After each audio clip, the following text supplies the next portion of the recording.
એટલે જ આપણને કેટલીક ક્રિયાઓ કરવા છતાં સિદ્ધિ પ્રાપ્ત થતી નથી. આ વાતને સાક્ષાત્કાર કરાવનારો એક સંવાદ હમણાં જ આપણી સાથે ઉપસ્થિત થાય છે. સાસુમાં સામાયિક કરવા બેઠા છે અને નવી વહુ પરણીને આવી છે. ઘરમાં કામકાજ કરવાનું છે. નવી હોવાથી એને કંઈ ખબર નથી, તેથી બહુ મૂંઝાય છે. ત્યારે સામાયિકમાં બેઠેલા સાસુમાં વહુને કઈ રીતે શિખામણ આપે છે તે ચલો આપણે નાટકમાં નિહાળીએ. લાવ વાસી ઝાડુ તો કાઢી લાવ. આની ગાળવું છે, લેકિન ગળનું ક્યાં હશે કોને ખબર. અરે રે, હવે વહુને ગરદાની ખબર નથી. પાણી કાઢશે નહીં ત્યાં સુધી કઈ કામ જ નહીં થાય. લાવ, હવે મારે જ કઈ યુક્તિ કરવી પડશે. સાસુમાં કઈ કહેતા લાગે છે, લાવ સાંભળું તો ખરા.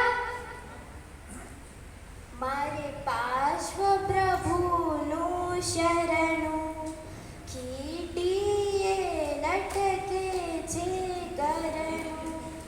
મારે પાર્શ્વ પ્રભુનું શરણું, ખીટીએ લટકે છે ગરણું. સાસુમાએ તો કીધું કે ખીટીએ લટકે છે ગળનું, પણ ખીટી છે ક્યાં? મળી ગઈ.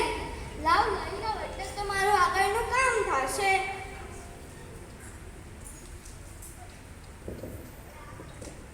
દૂધ લઈ લ્યો, દૂધ, તાજું તાજું દૂધ. આ મારી ચંદેરી ભેંસનું દૂધ છે. એકવાર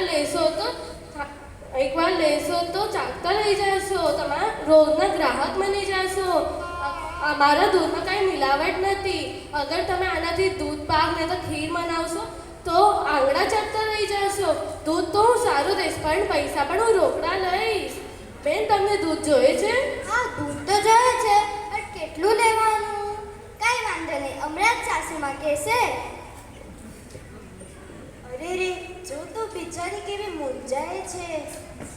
કાંઈ નહીં, હું સામાયિકમાં છું તો શું થયું? મને બોલતા તો આવડે છે ને. ત્યાં સુધી હું ટોપિયો તો લઈ આવું.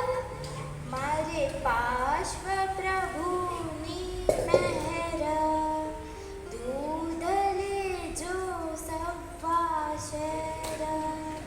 મારે પાર્શ્વ પ્રભુની મહેર, દૂધ લેજો સવા શેર.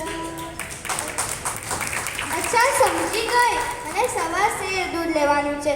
બેન, સવા શેર દૂધ આપો તો. આ દો. આ લ્યો.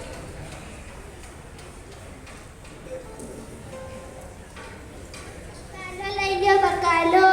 દૂધી, ટમેટા, લીંબુ, મિરચા, ચોરી, કાકડી. ઓ બેન, બકાલો લઈ લ્યો ને. હા, બકાલો તો જોયો છે, પણ કેટલો લેવાનો? કાંઈ વાંધો નહીં, હમણાં જ સાસુમાં કહેશે.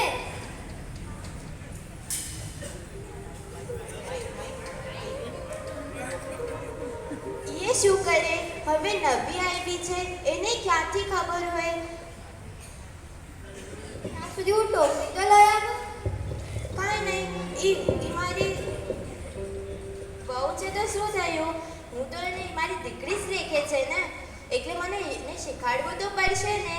વળી શાકના સાથે તો લીંબુ, મરચા, લીમડો અને બધો ફ્રીનો મસાલો પણ હોય ને. પરતો નાગ ઉગાડ્યો પાર્શ્વનાથે, દૂધી પાકેલું મસાલા સાથે.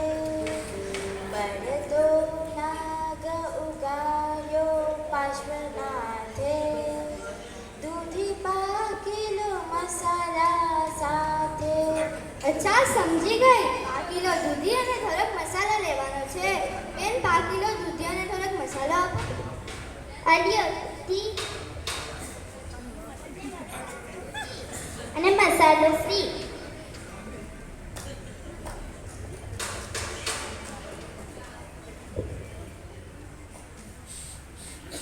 અરે, મારી સામાયિક પણ પૂરી થઈ ગઈ. લાવ, ઝટઝટ સામાયિક પાડું ને કામે લાગું.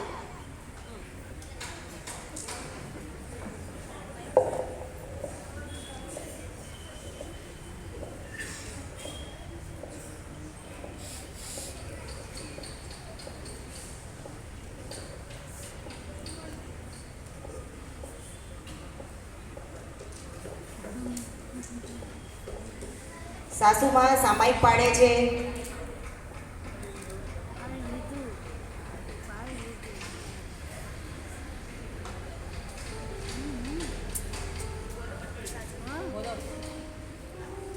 ચાલ બહુ આપણે સાથે કામે લાગે. સાસુ અને વહુ સાથે કામે કરવા જાય છે. તો આ સંવાદ દ્વારા આપણે જાણવા મળ્યું કે આપણી બધી ધાર્મિક ક્રિયાઓ લગભગ આવી જ હોય છે. આ કારણે આપણે સાચા અર્થમાં લાભ થતો નથી. ધર્મ કરતાં કર્મ વધારે બંધાય છે. ધર્મને ફળીભૂત કરવા માટે ક્રિયામાં શુદ્ધિ લાવવી જરૂરી છે. શુદ્ધિપૂર્વક ક્રિયા આપણે ફળદાયી બને છે. પ્રણામ.